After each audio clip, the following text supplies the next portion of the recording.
Hello guys, welcome to my channel Palisri vlogs. ఇప్పుడు మనం ఎక్కడికి వెళ్తున్నాం తెలుసా? నేను హై స్కూల్ హెచ్ఎంగా చేసిన స్కూల్ 2003-04 బ్యాచ్ గెట్ టుగెదర్కి వెళ్తున్నాం. ఆ పిల్లలందరినీ కలుసుకోవాలి. నాకు ఎంతో ఆనందం.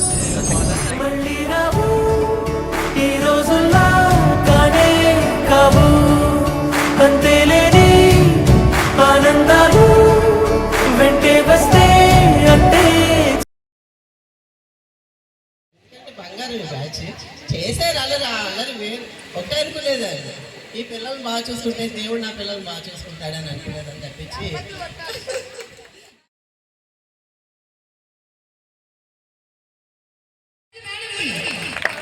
నాకైతే మేడం చూస్తుంటే సింగం, లేడీ సింగం కనిపిస్తుంది. సీరియస్లీ సూపర్ మేడం, చాలా లుకింగ్ గా ఉన్నారు. ఇప్పుడే ఇంత అందంగా ఉన్నారంటే ఆ సినిమాలో 16 వయసు సినిమా వచ్చినప్పుడు ఇంకెంత అందంగా ఉంటారు ఏంటో.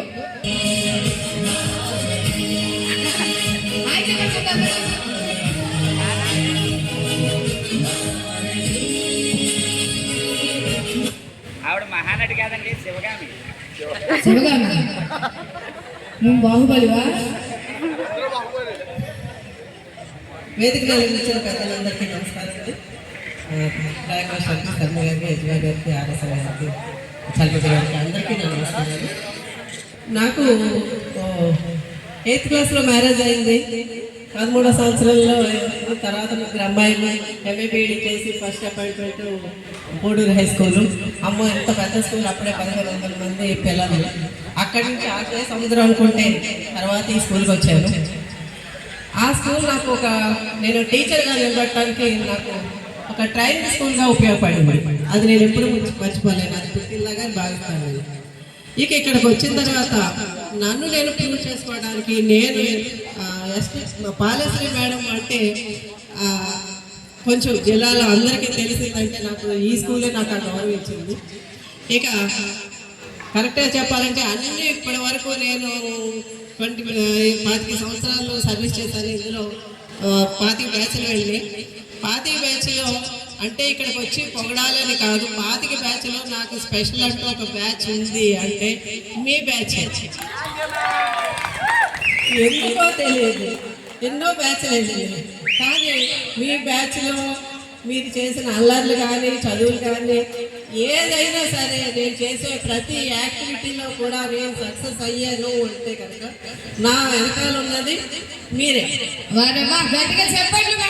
మీ బ్యాచ్ నాకు ఎందుకు గుర్తుండిపోయిందంటే అమ్మాయిలందరూ బంగారం చక్కగా చదువుకున్నారు, అబ్బాయిలు కూడా చదువుకున్నారు చక్కగా. ఎందుకంటే తెలుగు మీడియం చదివిన పిల్లలు పైకి ఇంగ్లీష్ మీడియమే గొప్ప అంటారు. మరి ఇక్కడికి వచ్చి చెప్పిన ప్రతి ఒక్క పిల్లాడు కూడా నేను ఫలానా కంపెనీలో పనిచేస్తాను, ఫలానా జాబ్ చేస్తున్నాను అంటే చాలా సంతోషం అనిపించింది. ఎందుకు రారమ్మా? ఎందుకంటే తెలివితేటలు ఉంది, మీరు కష్టపడి చదివితే తెలుగు మీడియం అయితేనే ఇంగ్లీష్ మీడియం అయితేనే. అలాగా అమ్మాయిలందరికీ కూడా అదే చెప్పేదాన్ని. అమ్మ ప్రేమ ఏదుందో నాకు తెలియదు, కానీ మొత్తానికి నన్ను ఈ స్కూల్ నుంచి పంపేటప్పుడు మాస్టర్లందరికీ మీరు ఏదో ఒకటి నిక్నేమ్ పెట్టే ఉంటారు కదా. మీ బ్యాచ్ కాదు, మీ తర్వాత బ్యాచ్ నాకు తెలిసింది. సరే ఎంక్వైరీ చేయగా అందరికీ ఏమేమి పెట్టారో చెప్పారు. సరే నాకు కూడా ఏం పెట్టారో చెప్పండి రా అని అడిగారు. అడిగితే మీరు తిట్టినట్టే చెప్తానన్నారు. సరే తిట్టినని నవ్వాను. నవ్వితే అమ్మవారిని పేరెట్టారు.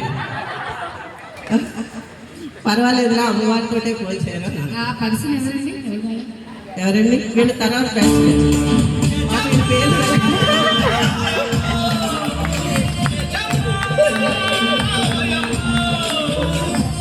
అందరూ కూడా చాలా మంచి బ్యాచ్, పెద్దగా ఉండేవారు, చక్కగా చదువుకునేవారు. ఎందుకంటే మోస్ట్ ఒబీడియంట్ బ్యాచ్ అనే చెప్పచ్చు, అబ్బాయిలంటే అమ్మాయిలంటే. నేను అప్పట్లో 2 సెక్షన్స్ ఒకటి చెప్పేదాన్ని, ఒక సెక్షన్ సూచంద్ర చెప్పేవారు. 3 కలిపి క్లబ్ చేసి హాల్లో చాలాసార్లు క్లబ్ చేసి చెప్పేసేదాన్ని. ఏదైనా అవునా కదా, హాల్లో కలిపి మైక్ లేకుండా చెప్పేసేదాన్ని.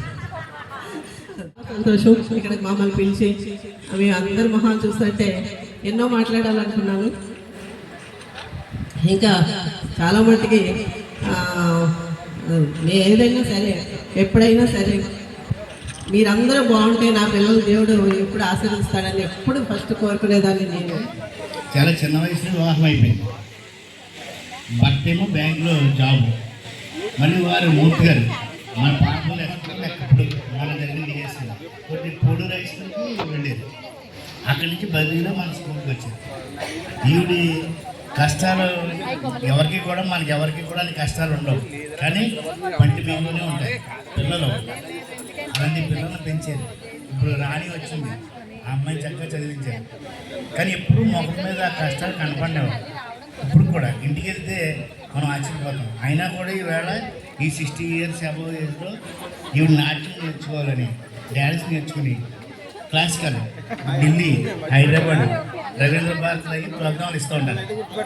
కానీ ఏంటంటే మీకు ఇంకా ఇప్పుడు 40-40+ ఉంటుందండి. చాలా నేర్చుకోవాలి మేడం గారిని చూసి. నేను ఈ స్కూల్లో చేసినప్పుడైతే ఇలాంటి వాళ్ళని చూసి నేర్చుకున్నాను. ఏదైనా ఇన్నోవేటివ్గా ఎవరి దగ్గరికి వెళ్ళిపోవటమే. ఆఫీసర్లు కానీ మీ పిల్లలకు కూడా చెప్పాలి ఇలాంటి రోల్ మోడల్గా.